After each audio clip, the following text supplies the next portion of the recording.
All right, what's happening, everybody? Welcome back to another episode of our podcast, Chef and Be Quiet. We talking over here.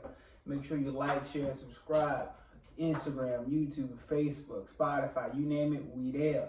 We back with our very special guest again. We want to talk about a subject that he actually lived through. During the time period. I just want to get his insight on it because I know we see about it in history books and stuff like that during the time period of segregation, the 60s, especially when the schools started being integrated. And he was among the first people to get bused into pretty much all white schools. So I just want to get his perspective on that, how that been in the environment, how it helped shape him.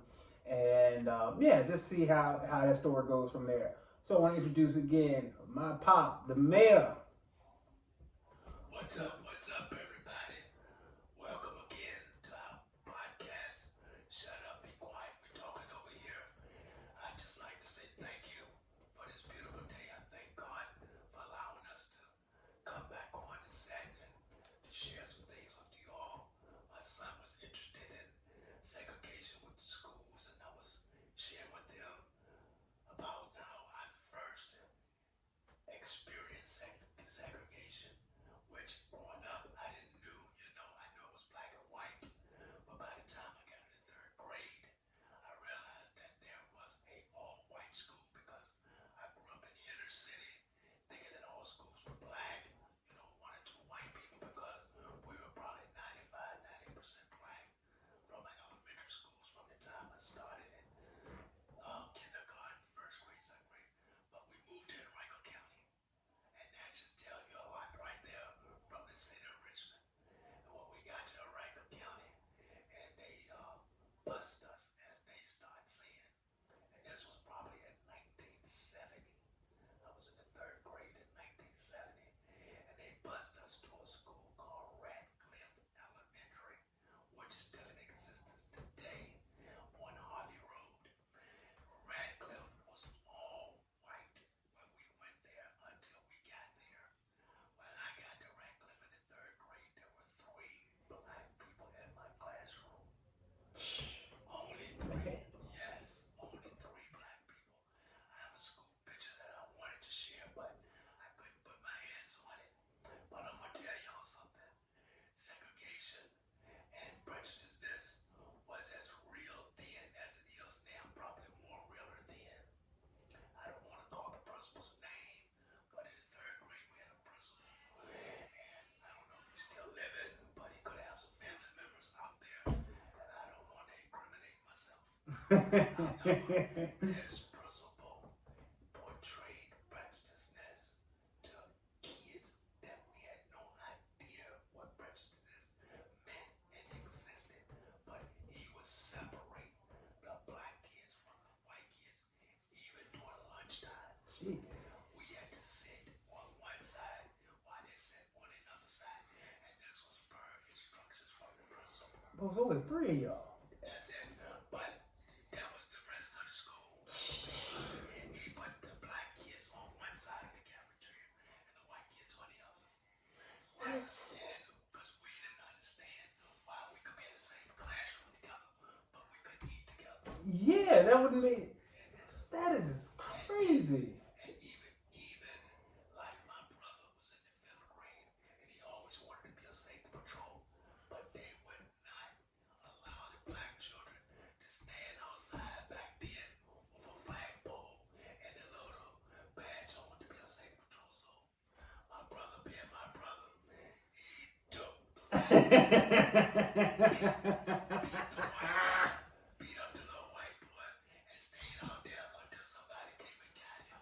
Because he wanted to be a safety patrol that bad.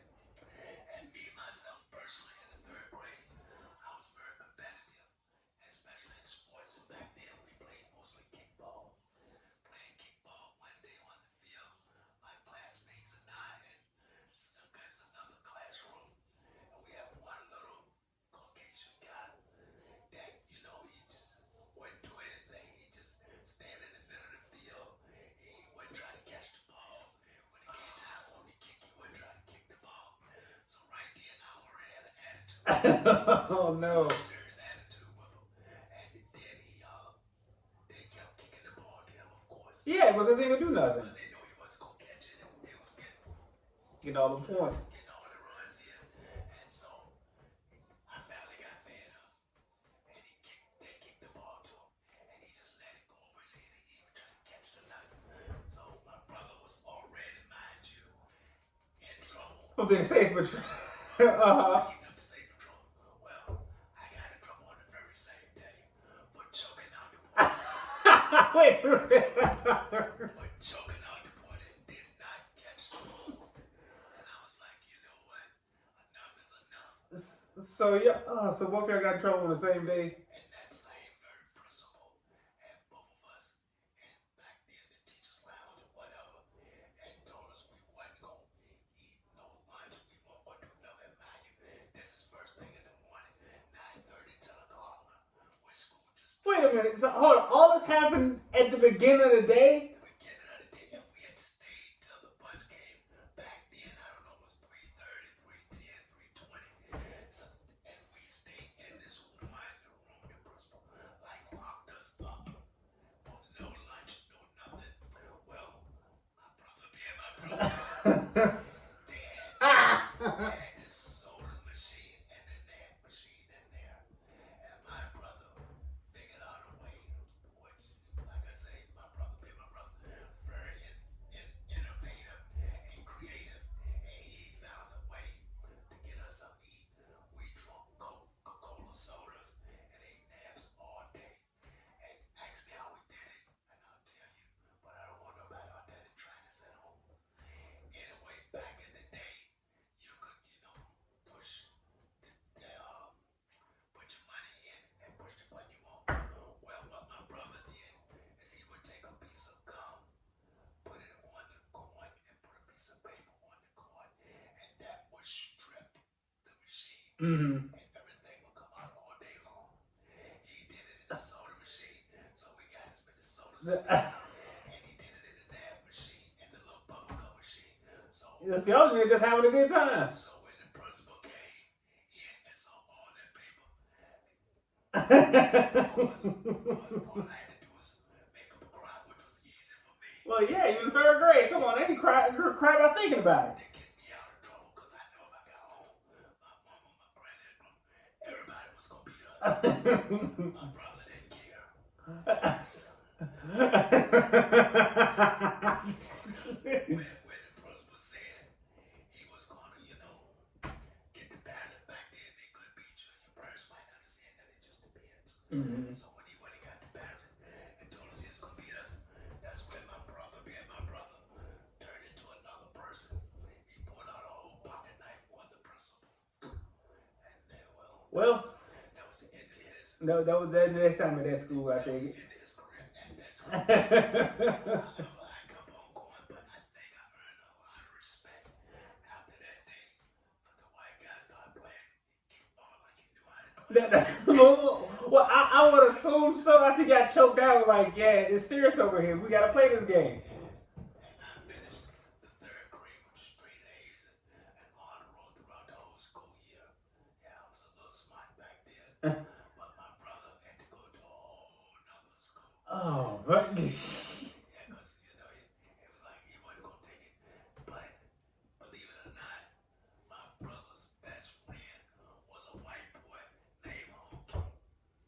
And what? He loved honky. He just didn't like honkies. I couldn't understand it either. He really didn't like white people, but he liked And I mean, this was his best friend. Every day, these guys hung together. But any other white person, You couldn't stand him. but this was the only friend he had. They got paper routes together and everything. But I mean, during that time of segregation, as we were stating before, it was very serious. Even then, they didn't want us to ride the front of the bus. Yeah. They wanted us to sit on the back of the bus, and then you go uptown, downtown, what we called it, uptown to some, downtown to others. Right. On Broad Street. Yeah. Which was the shopping. Yeah, shopping, 60 markets and all that stuff. Now this was Longford. This was, Longford was the marketplace before they had malls. yeah, This stuff, this was, I'm saying, probably, like the Woolworth days and stuff. this was Woolworth days, Tall Hamlets Yeah. Catholic. But in those days, the early part, in the early 60s, when I first started going there, I tell my mother, the blacks was on one side of the streets and the whites was on the other side of the streets. And like stores you went to Woolworth, Yeah. they had a section for people. Woolworth had like a restaurant in it. Right. Yeah. Yeah. I remember that. In certain years, at certain times, people could not, black people couldn't eat at the bar at Woolworth. Yeah. But that's when you had the, I think it's called the Magnificent Seven Mm-hmm. that came from Virginia Union. Right. And they broke the color barrier in Woolworth. Yeah. I knew about that, but I wasn't a part of that. I was a little younger. But we saw it, we witnessed it. Right. Y'all saw it happen But in for real some time. reason, inside of me, I knew there were black and white people in the world, but I had nothing against no people. Right. I was all right with all people, Yeah. Like. black or white, unless you crossed me. Right. But as time went on, we moved back to Southside, and we're talking about busing again and integrated schools. Yeah. Well, they bused us. We had started off again like at Blackwell Elementary, and at middle school we went to Westover Hills Elementary. Then they bused us. They put Churchill, West End, and Southside together at Thompson Middle School. Well, the tables had turned as far as the segregated part. Right. Schools that went back up to mostly black Right. and less whites. So the movie came out called Roots. Oh no. No. Oh no. Roots just took all of us to another level. It did, and I get why, because Roots was rough. It's a hard watch. It's a hard thing to watch. The Roots came out. I had just started. We had just started in high school. Didn't have the grade in No. 12. Yeah. And that was in 1977. Anyway, we would walk around just meeting kids and ask white boys, did you look at Roots last night? Hoping they would say yes. Oh, so you like what you Just set them up like, yep, any answer you say is wrong. Any answer you say is wrong. If you like what you saw, that means you like the way they whooped up. You approve of that, huh? So let me show you how I feel. That- So we were taking them in the bathroom and whooping them without belts. We were just beating white children for no reason because they looked at Roots. So this thing got out around the school. Was like, don't tell nobody you saw Roots. Because I'm serious. If you told us you saw Roots, we went off. Yeah. It was like, oh, that's what you like. Oh yeah. So you like how we was getting treated? Try to do that now. Yeah. But you know, that's why we just thank God for the day, because we realize that no colors, red, black, or white, y'all are all precious in His sight. Like we all humans, man. We all his children. All of us. We all are Heavenly Father's children, and we're precious in His sight. So this is where we are today.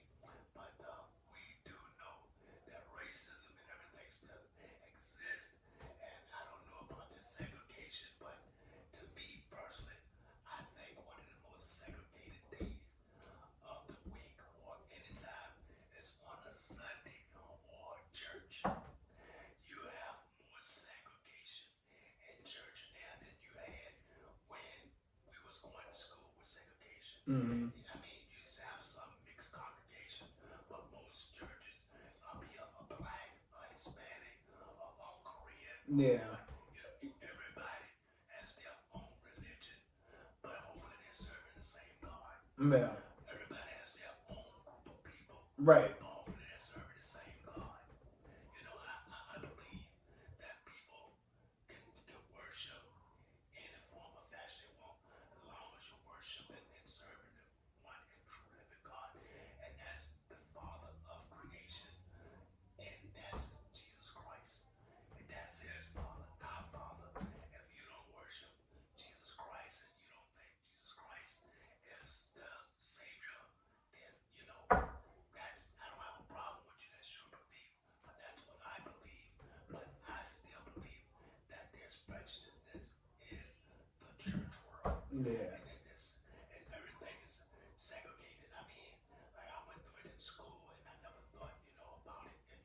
Right. My grandfather was a pastor. Yeah. But I realized he had an all black church, and I don't remember one white person coming to our church. Right. You know, and that was back in the 70s, the early 70s and 60s. But and now I see, you know, mixed congregation, and it does my eye glad to see Hispanic and blacks Right. worshiping together, because that is the way I believe God intended for us. Yeah, because we're all his. All his children. We all his. We're all a part of one race, the human race. Well, let me ask you: have you ever experienced racism or segregation since you've been in the world? I can't say that I've experienced it like you did. I never had that outright experience before. But I will say this: I did experience a touch of it when I was teaching karate school. I could see it was very blatant. It was very apparent too. I would have some older white parents who would look at me like, oh, who first off, they thought I was too young. They mainly thought I was a teenager. Like, no, I'm in my 30s. I'm an adult. But also because of, the color, they were like, oh, he don't know what he's doing. So I had to basically I would hear how the older guys would talk and stuff like that. I never flip out and like that on them. I was like, okay. I see where you're coming from and I see how you think.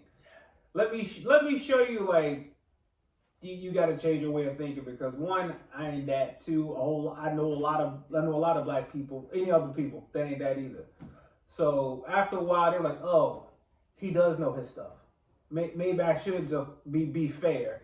And after a while, it did take a little bit. It took probably almost 2 years for that older man to even acknowledge me. Yeah, it took a minute for him to even acknowledge me being there and teaching his grandson. And when he was like, my grandson loves you. He's like, my grandson loves you. He shook my hand straight up, like, he's my grandson absolutely loves you. I think you do a great job. He shook my hand. After that, like, okay. That broke down that color barrier. Yeah, that person that he had in his own old head, because he was an 80-year-old white dude. He's an 80-year-old white dude. He was like, oh man, I see that. Yeah, some people are good. Yeah. And some black people aren't smart enough to be in karate. Some black people are smart enough to do it, just about anything. Anything. And you know that to be true, so you gotta believe your own bias at the door here. I wouldn't be in this position if I wasn't qualified. Exactly. So it broke down that barrier with him. And yeah, it was something to see, and something that I witnessed like real time. Like, it was 2 years real time too, because that man didn't say a word to me for 2 years. Yeah, that's interesting, because I worked at Xerox. No, yeah, you sure did. Coming out of high school, I started working at Xerox the day after I graduated from high school, like June the 2nd, 1981. And coming out of high school and going into Xerox as an 18-year-old kid, didn't understand the logistics of prejudices in the corporate world. Yeah. Which was very tough. Oh yeah, that's a different game. They played a lot of politics, and they played corporate political politics, and they also played the race card. Oh yeah, 100%. And I didn't realize I was considered or being hired as almost like a token Negro. Yeah. Because being a token Negro, I killed two birds with one stone. They were working on a new group called the PSR, which was Product Support Rep. And these were people that they wanted to incorporate into the business without having college degrees. Because with a college degree, a master's degree, they had to pay more. Yeah. So they were trying to get an underpaid person to do the same job. Yeah, of course. So, but then they needed a black person to meet their quota Of action. Yeah. back in the day. I don't even know if they existed anymore on jobs. But back then, you had affirmative action. You have to have a certain number of blacks Right. to meet your quota, and in order in the corporate world. Well, anyway, I was hired for that reason, and I know I was. Number one, Mm-hmm. And number two, my color matched the description Exactly. at the time. However, me being me at the time, That's right. I learned a little something. I had a little Islamic under my belt. Little militant. I had a little military under my belt. So me, and this is a true story. I wish I could get my black. We had a group called the Corporate Few. Mm-hmm. That was the few black people that was in this corporation. Yeah. I, at 19 years old, became the vice president of the Corporate Few. Well, white people are the only ones that would use you to meet their quota. Yeah. Black folks will too. 100%. They got me. They knew that I was not just young, but I'm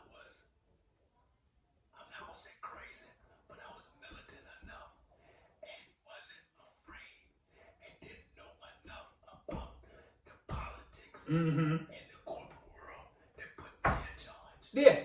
Well, it made me the vice president, so everything the president didn't want to say or do, You said it. Yeah. he would tell me. I'm not how to say it, but Tell you basically how to do. Let me let you deliver this news, so it ain't coming from me. and he'll tell me what to say too. Yeah. So they got me running up and branch managers' faces, Mm-hmm. sales managers' faces, talking stuff, but it backfired on them. Yeah. I got more respect than anybody because people started to feel like, hey, this little guy. Well, if he telling me, he must be in charge. No, he's going to say what he want to say, and he don't care if you fire him. Because he told him, you're not going to get this job back till I give it to you because you had no business giving it to me. That's how I thought. That's, when I found out the reason they gave it to me, Oh, you can't take it now. I told you I had no business giving it to me. And I was good at what I did. So they couldn't fire me because I was It good. wasn't performance at all. Ain't got nothing to do with that. So now it's my attitude. Mm-hmm. So they're like, he's got this racist, and they try to make me a racist. They try to call me, get me up for sexual harassment. Well, I got them on all of that. I learned a little stuff Mm-hmm. because I used to watch sports, and I like the Redskins, but Redskins had a running back named Larry Brown. Yeah. Well, Larry Brown started working with Xerox. Him and the Xerox folk used to do the commercial. Yeah. So I figured out a way through the computers, which we started Xerox and IBM. Right. Before Bill Gates and Microsoft was all of that. Yeah. It was Xerox. It was Xerox. One leading corporation for duplicators, for machines to make copies and all of that, computers and all of that. Yeah. Anyway, I went on the computer, y'all call it online now, found out where Larry Brown lived and where Larry Brown worked. He worked in Alexandria, Virginia for Xerox Corporation. And I found out what his hours were. I called Larry Brown and told him what they was doing.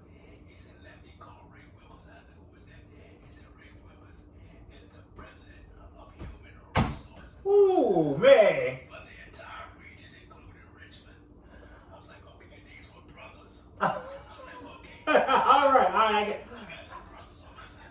So I had internal, what I call lawyers. Yeah. But they were corporate. They was a corporate echelon. And plus, Ray Wilkerson had played football for Pittsburgh Steelers. Mm-hmm. Byron Jones had played for Pittsburgh Steelers. He was a branch manager. Yeah. For sales, and Larry Brown played for the rest. So I got me some Heavy hitters here.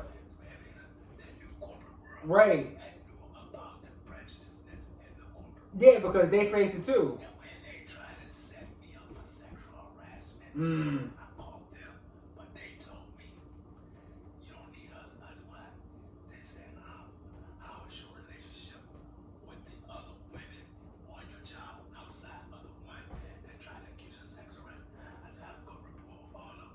They said, black and white, get you 6 white women as character witnesses and 6 Black women's character witnesses. And if they really want to go to trial, you have a trial right there. Ooh, man. And I did just that.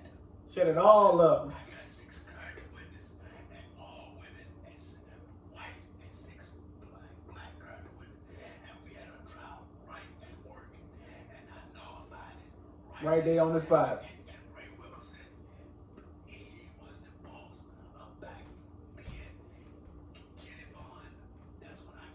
Yeah. And she was now HR person, but he was her boss, and she was white, and she loved it me. He said, "You ain't got nothing to worry about. If anything, you gonna always have a job."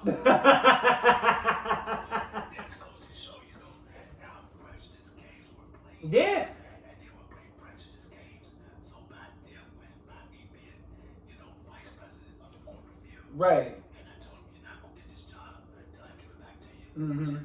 They was looking for a way to fire me. Yeah. So they tried to set me up for sexual harassment, but I killed it where it shut the whole office down. Everybody that worked there, my manager, which is white, his manager, which was white, all nobody could mention that unless they would have been terminated immediately.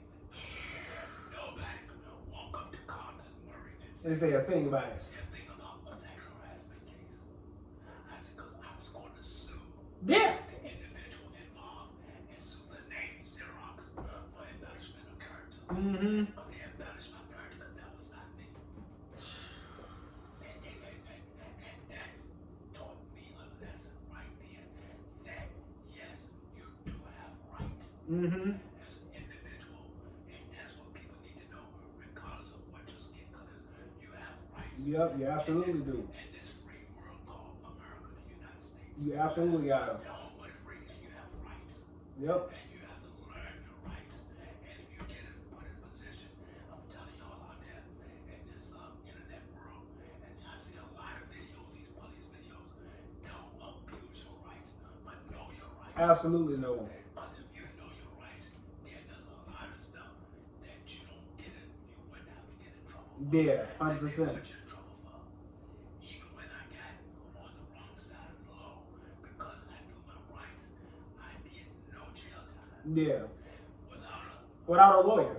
I had a lawyer, but without a high price paid for a lawyer. Yeah. You know, I'd have to give a lawyer all my money and give up my rights. Right. And let the lawyer fight the case. No. And when the judge, by the time I got to court, like I told the police officer, if you lock me up, I was working for Xerox at that. If you lock me up, you're not gonna get a promotion.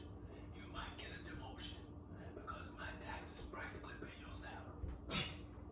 And I didn't realize then that my taxes, I knew my tax was practically paying salary, but I didn't realize then as servants, they work for me. Yeah, they're civil servants. They are civil servants. A lot of people get it mixed up. Like, no. And it blew the judge's mind when I told him that. Yeah, I pay your salary too. And he told me, he said, "Look, you're the first person that came in my courtroom and told me that you practically paid my salary." He said, "Well, I'm not going to give you what I thought I was going to give you." And right then, I started unloosening my time. Take my coat, I thought he was going to give me a whole lot of time. Mm-hmm. Like, oh, Lord. He told me, "I'm going to give you," I tell y'all exactly what he said.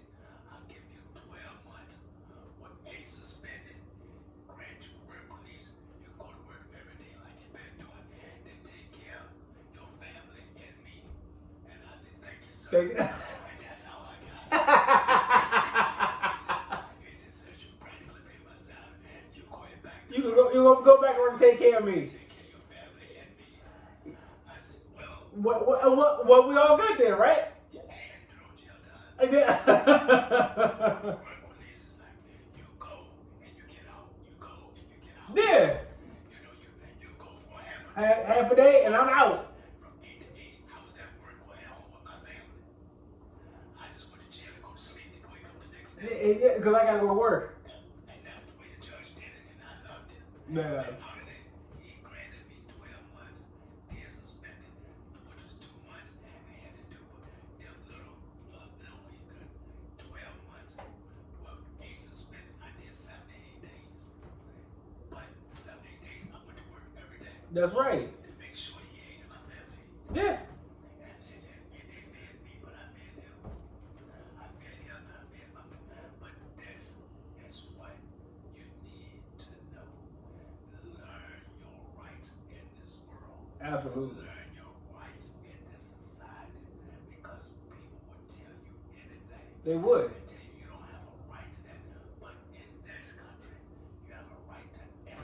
You do. You absolutely have the right. Don't let anybody try to take your right away from you. Take your rights away, and if they tell you you're out of place or you're in the wrong place, you're always in the right place. Yeah, you absolutely And are. we used to see it at church all the time. You're in the right place for your miracle. Absolutely. Right place at the right time. So if you feel like you belong there, and definitely if you say God put you, Then don't move. Don't move. Don't move. Because it's one thing or another, even if it's the law, you have rights by law to do what you do. Right. As long as you're not breaking the law. Yeah. And they can't make up a law when you're doing the right thing. Yeah, we got rights. We got rights, absolutely. Exercise your rights and everything. Just don't abuse them and don't disrespect people that's in authority. Just be calm. Yeah. Exactly. And I see a lot of times that stuff gets escalated when I watch some videos too. I mean, people get disrespectful and stuff like that. Now, granted, the policemen, they still ain't got a right to do that to you, even if you get disrespectful. However, I'm looking into account too. How would shoot another foot? How would you feel somebody said that to you? Somebody did it to you. How would you respond? Right? Although they have their badge and all that stuff, they should be held to a higher standard. I agree with that. You should be you're the professional in this situation. You should be more calm than me. You absolutely should be more calm than me. But ain't no sense of provoking the situation either by being disrespectful. Yeah, ain't no situation. You can state your case. You can state everything you need very respectfully. You absolutely can do that. It's when people start getting disrespectful. That's when it's easier to escalate the situation. Again, policemen shouldn't escalate it. I don't care what that person says to you. At the end of the day, they words, okay? But at the same time, shoot another foot. You don't want anybody saying that to you either. So you gotta take it into account as well too. But yeah, man, know your rights. Know what you're supposed to do. And if you don't know, one thing that is important, you have a right to remain silent. If you don't know, shut up. If you don't know, shut up. Shut up. Or if you have your phone, say, give me a minute and Google. Hey, I gotta look this up because I don't know. Ain't nothing wrong with searching for it. Ain't nothing wrong with that. In the meantime, just comply and do what you gotta do until you find out. Yeah. Until you find out for yourself, then you have the rights. And then there's always a reckoning day, and that's your court day. It absolutely is. And your court day is going to determine who's right and who's wrong. Right. Because when you go to court, you gotta come with evidence. You gotta come with the truth. And the truth, that's what's gonna set you free. Absolutely. So if you know what, don't just people just go off nowadays. Yeah. It's like the world is on edge. I know everybody wound tight, man. I know money situation be hard. I know it's a lot of stuff is going on. I get that. At the same time, though, you gotta be mindful too. Like if you got a whole lot of stress pent up, you think other people don't have it either. Exactly. And those two pent up stresses collide together. That causes so many more problems that don't need to be happening. And that's why we have a lot of unnecessary, violence going on. Yeah. We have I'm not going to talk about the war in Israel. I'm just going to pray about the war in Israel.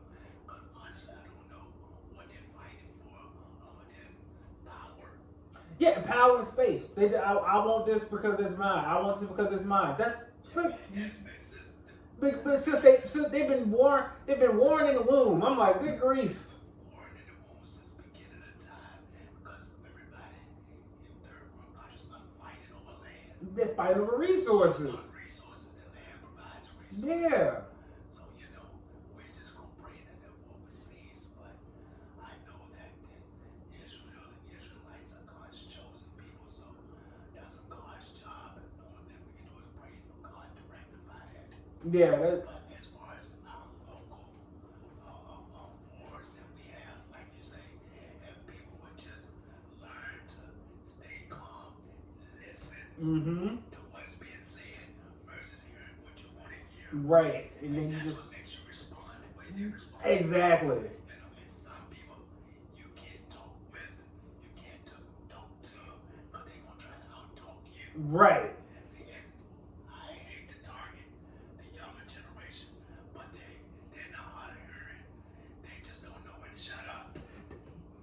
Sometimes you don't gotta say anything. There are times where you don't need to respond. There are times shutting up is a good answer. It's a good answer. It could save you a lot of headaches. It can save your life. It could save your life. Because you cannot talk over top of loud music or a loud voice. It doesn't work. If two people are yelling, who's hearing anything? No one's hearing anything. Nobody's hearing anything. So now something happened. The only thing you do is like, why did I do it at the end? Yeah. What did he or she say? What did they say to make me do this? Now I gotta live with it. I gotta face a permanent situation, something I felt temporarily. Because I don't even feel that way anymore at this moment. Exactly. And I'm sure there's a lot of people in the cemeteries, a lot of people in the prisons that wish they could say that. Yeah. Damn. 1,000%. I wish they had thought to say what you just said. Because you gonna make a permanent decision based off of temporary feelings. You don't. No, that's because feelings change all the time. All the time. In a split second, so don't lose your life in a split second. I can testify. Right. And I thank God I'm still alive. But in my incident, in my ordeal, when I was robbed and shot, I complied with the robber. Yeah. And everything he said is everything I done. The only thing I said is, please don't shoot me. And the only thing this is the results. He shot me anyway. But after that, the only thing I could say to the only person I knew to say that they took was God. Is please don't let me die.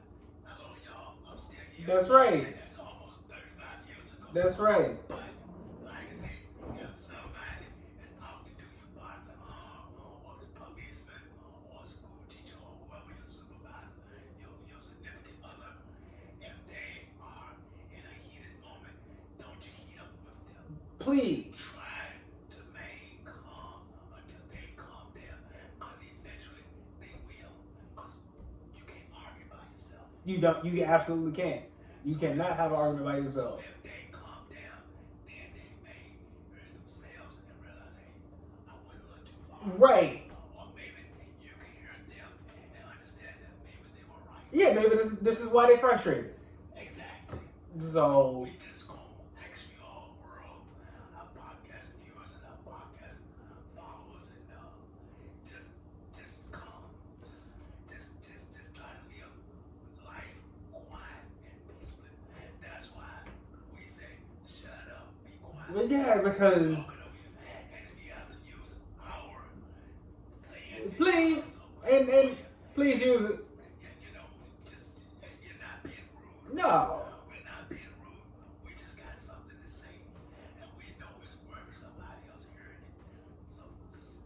it. So yeah, y'all. We just wanted to jump on and share that with y'all because again, his experience having been involved in prejudice like in real time and having seen it and being able to reflect on it for his years is important because a lot of times these are things that aren't taught in school.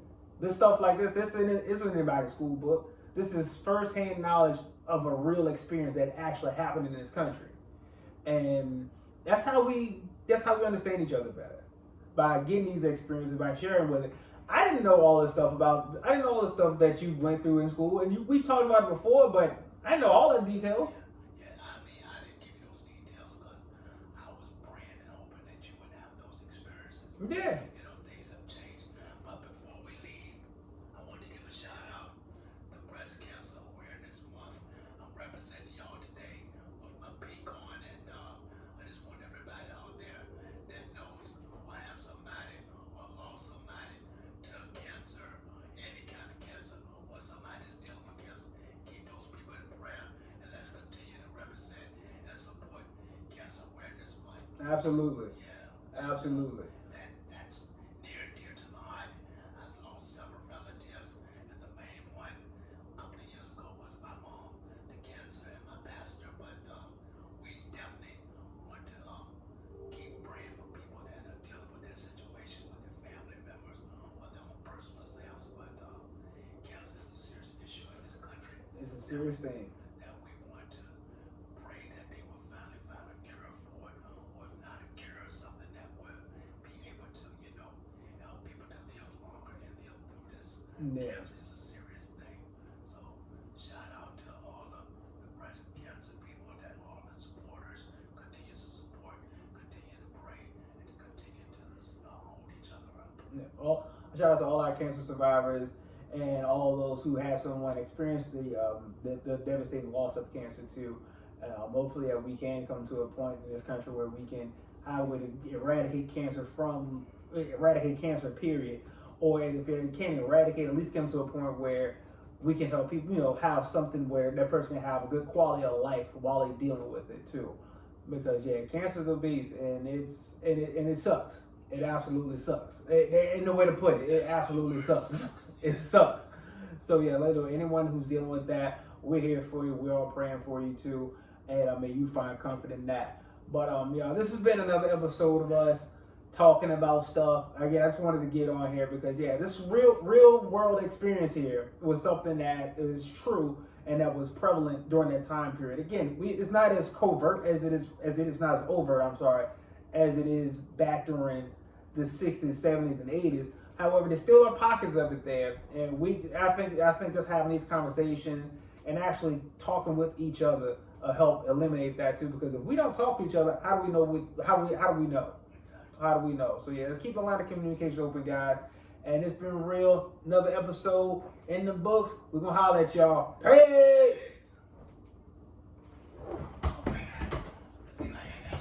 You did. As I was going along. Yeah, you did. You picked up right around.